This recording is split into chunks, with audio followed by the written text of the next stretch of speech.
One TV special report.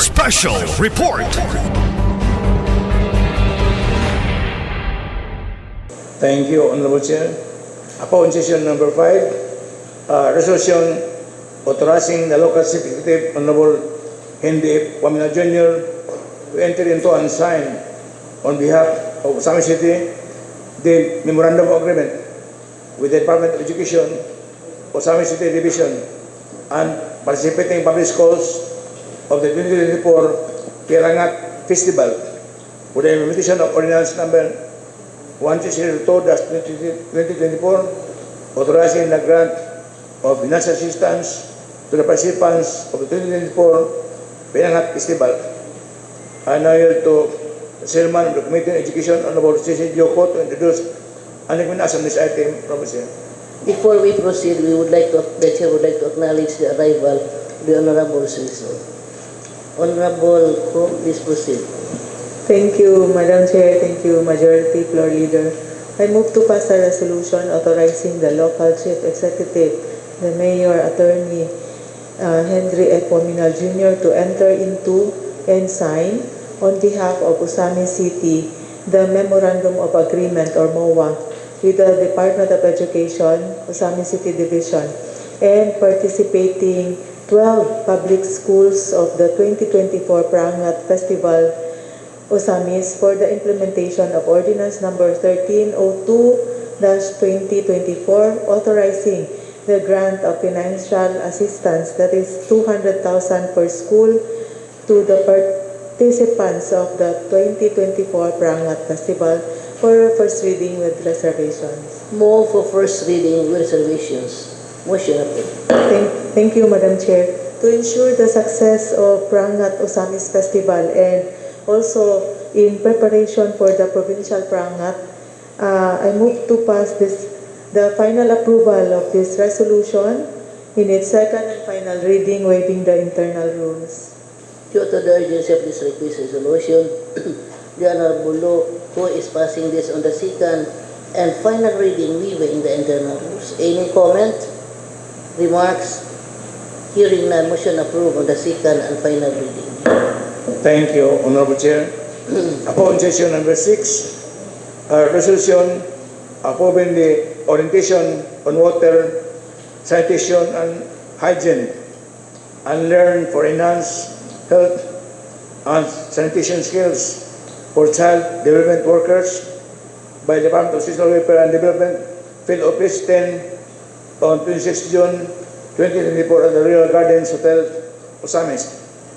And I yield to the Chairman of the Committee on Public Health and Sanitation, Honorable Kathleen, to introduce and recommendation on this item, Honorable Chair. The Honorable Catherine Lim is now recognized by the Chair for the appropriate motion. Thank you, Madam Chair. I would like to pass a resolution approving the orientation on water, sanitation, and hygiene, wash and learn for enhanced health and sanitation skills for child development workers by the Department of Social Welfare and Development Field Office 10 on 26 June 2024 at the Royal Gardens Hotel, Osamis, for first reading with reservation. For first reading, reservations. Motion approved. Thank you, Madam Chair. Due to its public demand, I would like to pass this for second and final reading, waiving the internal rules. Due to the urgency of this request resolution, the Honorable Catherine Lim is passing this on the second and final reading, waiving the internal rules. Any comment? Remarks? Hearing none, motion approved on the second and final reading, waiving the internal rules. Thank you, Honorable Chair. Ako on session number 7, resolution approving the Department of Trade and Industry, Misamis Occidental Provincial Office to perform shooting and inclusion of the same OS audiovisual promotion, production project, and compatible book production in Osami City. I yield to Chairman of the Committee on Trade, Commerce, and Industry, Honorable Kathleen again, to introduce and recommendation on this item, Honorable Chair. Honorable Catherine Lim, you are now recognized by the Chair for the appropriate motion.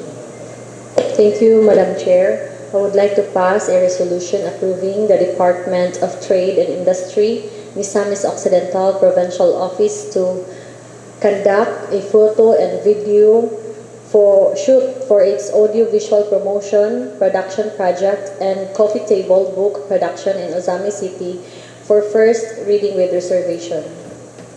For first reading, with reservations, motion approved. Thank you, Madam Chair. Due to its urgency, I would like to pass this for second and final reading, waiving the internal rules. Due to the urgency of this request resolution, the Honorable Lim is passing this on the second and final reading, waiving the internal rules. Any comment, remarks? Hearing none. Motion approved on the second and final reading, waiving the internal rules. Thank you, Honorable Chair. Upon session number 8, resolution authorizing the local chief executive to enter into a contract for the procurement of traffic system, network, and systems integration within Ozami City and perform acts for the implementation of the project funded by the construction and or rehabilitation and or widening of local barangay roads, bridges, spillways, and in its account of 20% development fund of 2024 under section 3.1.w of Official Ordinance number 01-2024 and road networks program of the Office of the Mayor under section 3 of Official Ordinance number 2-2024 enacting the 2024 supplemental budget number 1. And I yield to the Chairman of the Committee on Transportation, Honorable Alcer Romero, to introduce and recommend action next item of the Chair.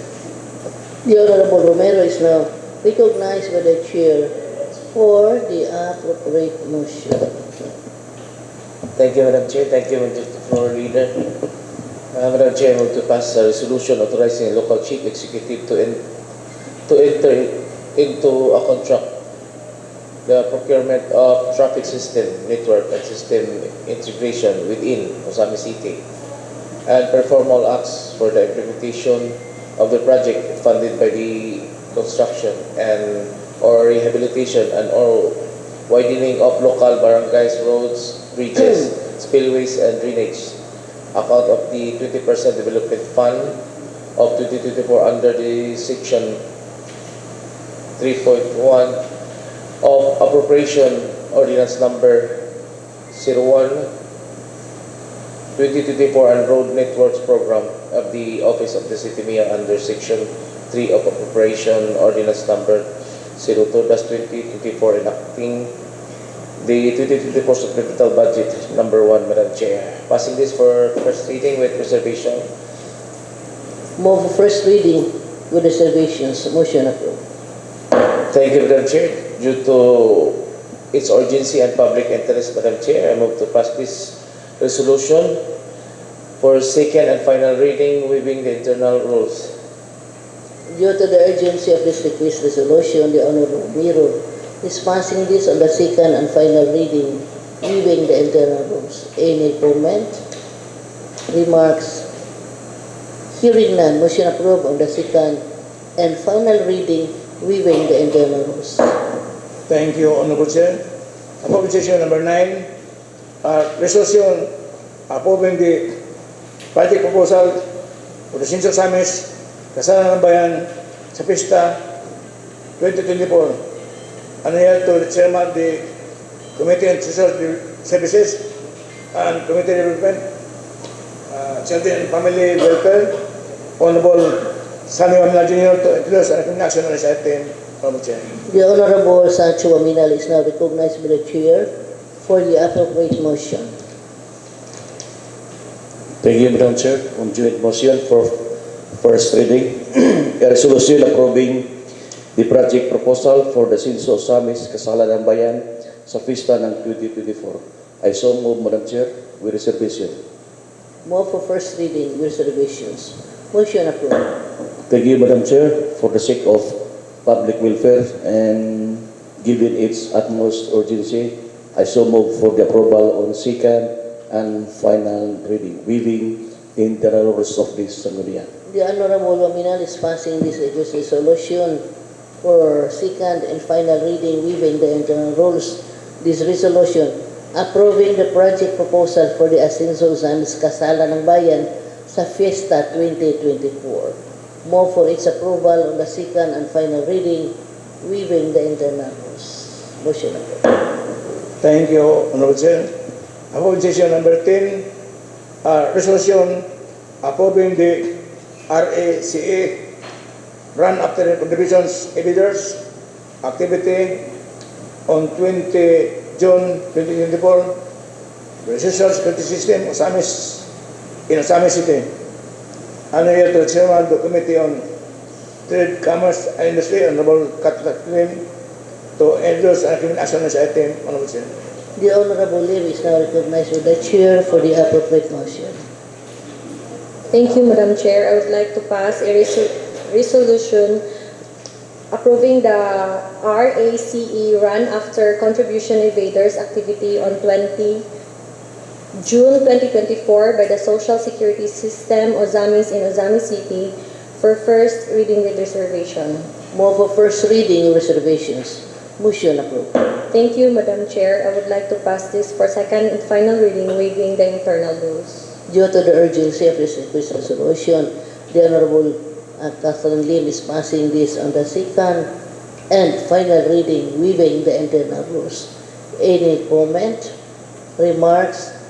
Hearing none, motion approved on the second and final reading, waiving the internal rules. Thank you, Honorable Chair. Upon session number 11, resolution approving the conduct of 2024 Census of Population and Community-Based Monitoring System, provincial level training on household profile questionnaire, data collection by the Philippine Statistics Authority on 17 to 22 June 2024 in Osamis City. Ano yield to the Chairman of the Committee on Barangay Affairs, Honorable John Carlo Moralion, to introduce and recommendation on this item, Honorable Chair. The Honorable John Carlo Moralion is now recognized with the Chair for the appropriate motion. Thank you, Majority Floor. Thank you, Madam Chair. I would like to pass a resolution approving the conduct of the 2024 Census of Population and Community-Based Monitoring System. Provincial level training on household profile questionnaire, data collection by the Philippine Statistics Authority on 17 to 22 June in Osamis City. Passing for first reading with reservation, Madam Chair. For first reading reservations, motion approved. Thank you, Madam Chair. Considering the necessity and for the public service, I would like to pass the said resolution for second and final reading, waiving the internal rules. Due to the urgency of this request resolution, the Honorable John Carlo Moralion is passing this on the second and final reading, waiving the internal rules. Any comment, remarks? Hearing none, motion approved on the second and final reading, waiving the internal rules.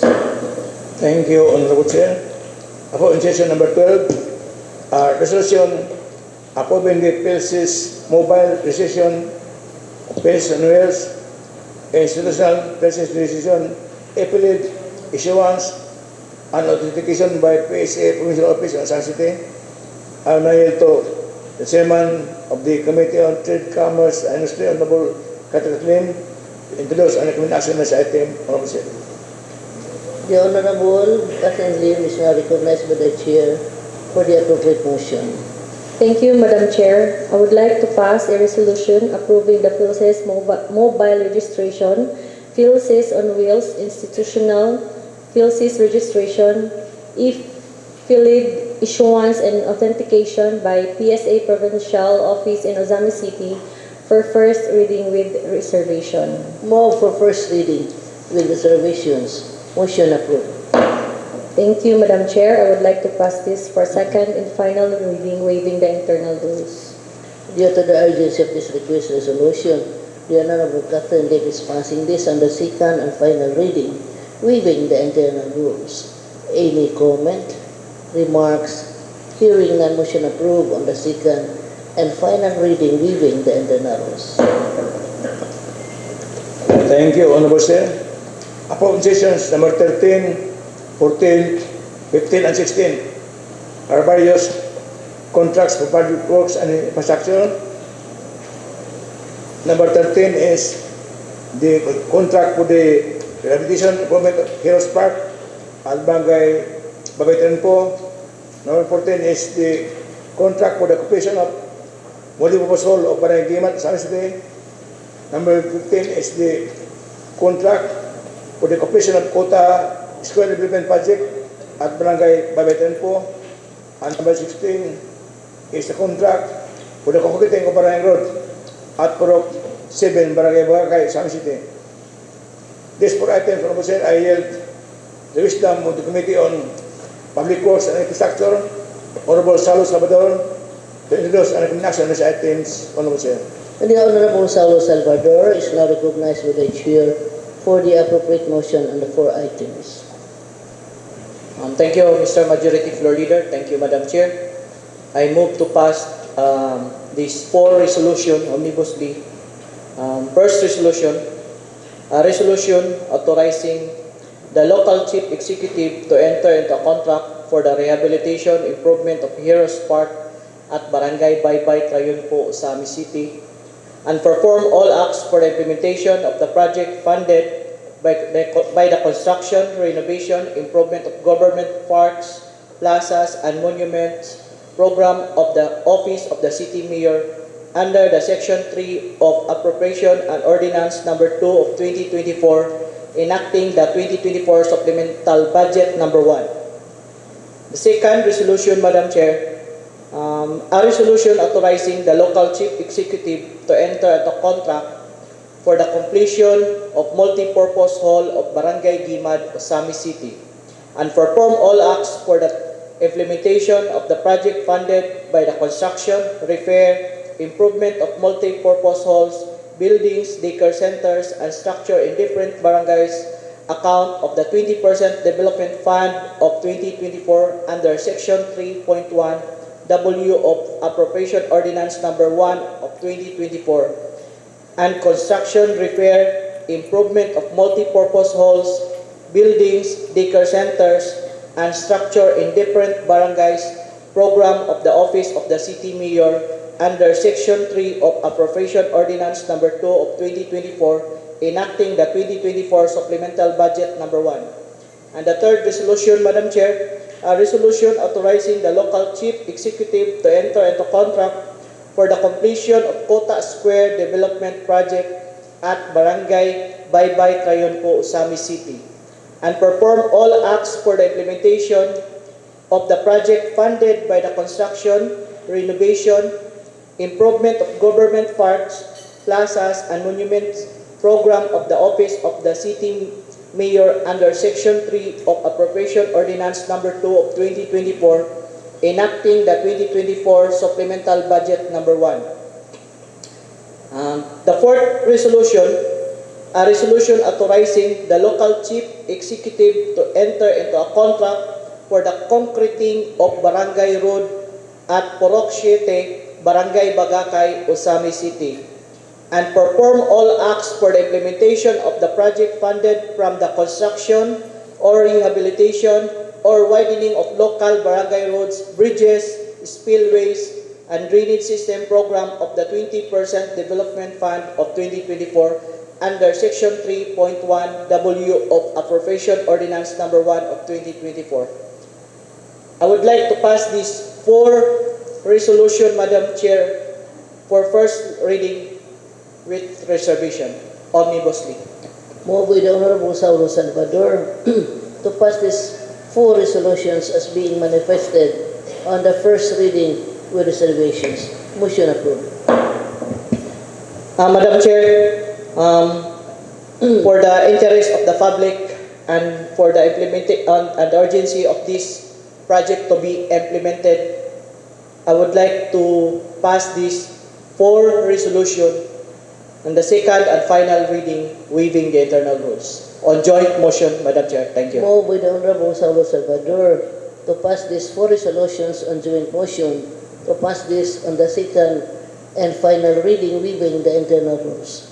Is there any comment, remarks? Hearing none, motion approved on the second and final reading, waiving the internal rules. Thank you, Honorable Chair. there are no pending matters on my table under item number 10, basis for third reading. At this juncture, Honorable Chair, I now call for our privilege and pleasure to hear on special matters from Honorable Decision, Honorable Chair. The Honorable Suiso is now recognized by the Chair for the appropriate for PCL matters. Thank you, Madam Chair. For the PCL matters, none as of the moment.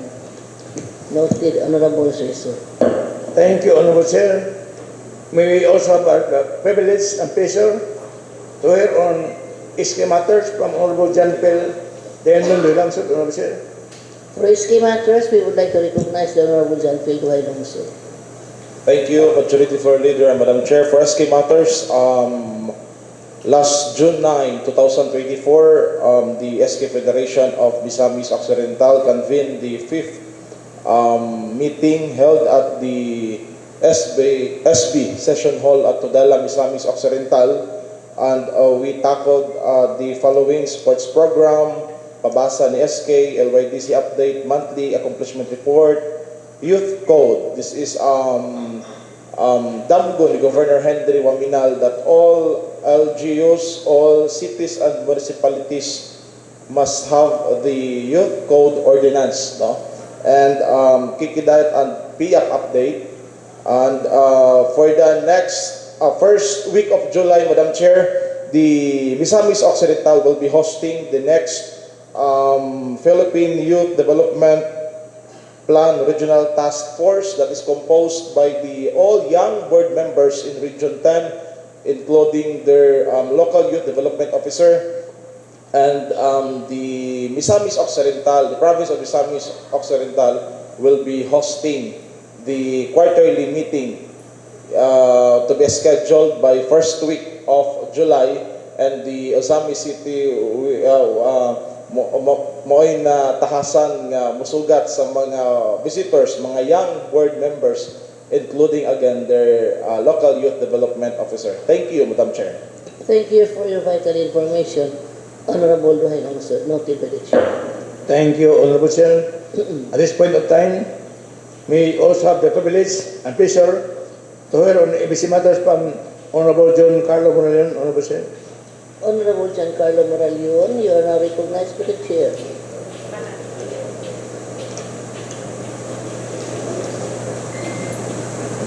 Thank you, Majority Floor. Thank you, Madam Chair. Atong June 6 na orienta sa June 6 and 7 nag-orienta sa mga kapitan, mga barangay captain, BHW President and Secretary kabahin natong population nato nga ning ubos di maayo atong miaging census, no, miaging survey sa PSA. So karon natong giawag ang mga kapitan nga dili gyud mo pirma o dili magkatugma ang household and population sa barangay nga gi-survey sa PSA aron nga makuha gid nato ang sakto nga population sa Osamis. So barangay and ang PSA magtinabangay aron nga mahuman ni siya nga problema. And ikaduha, Madam Chair, i-release po nato ang new uniform sa ato ang mga barangay captain nga ila pong gipangayo, and siguro mo sunod po ang gipaningkamutan nako nga maapil na po ang ilang mga IDs sa barangay officials gikan sa SK chairman padulong sa barangay captain nga ila lagi makuha ang ilahang ID ginila. Ilang baga barangay official. So that's all. Thank you, Madam Chair. Thank you, Honorable Moralion, for your report. Thank you, Honorable Chair. At this juncture, may we now have the pleasure and privilege to hear on matters concerning the indigenous people from Honorable Bayan and Linda Bation, Honorable Chair. The Honorable Relinda Bation is now recognized by the Chair for matters concerning the indigenous people. Thank you, Madam Chair and Majority Floor Leader. Madam Chair, for the information of this August body, Madam Chair, yesterday, Madam Chair, nanawag ang provincial officer, Ma'am Emily Silva, nga monhi daw sila sa 24, but ako siyang ging na need siya o magpadalag letter. So, ang ilang ingon, magpadala lang po daw sila letter. Thank you. Thank you for your information, Honorable Abation. Thank you, Honorable Chair. Before I proceed to item number 15, I think everybody is invited to attend our celebration of the Independence Day tomorrow at the Coast River Park at 6:30 o'clock in the morning. Attention, Honorable Siso, tomorrow morning, 6:30 o'clock in the morning, we will have program at Coast River Park for the celebration of our Independence Day. And on June 19, we'll have an SOP hearing at 1:30 o'clock in the afternoon. And on June 20, a very important hearing of the Committee on the Whole regarding the application of Mr. Rialba on his activities at Sitio Tipan, Extreme Albordo. Honorable Chair, That would be on June 20. 20. We are inviting NCIP personnel from the province and from Samis and from the region. And also those tribe members of Olbation who signed the consent document. We have to verify whether those are their signatures and whether the names written in are all correct. And we also verify the other stakeholders on these particular activities at Sitio Tipan, Barangay Extreme Albordo, on the issue of prior free and informed consent of the indigenous tribe of Tipan as endorsed to us by the NCIP Region 10, will be the next host, our parents will be the next host of the next year's in MRA. NMRA, Madam Chair, and regarding the Palarong Pambansa, we will just wait for the Department of Education kung asa gyud i-award ang pagbid nato sa MESOC regarding sa Palarong Pambansa by 2026.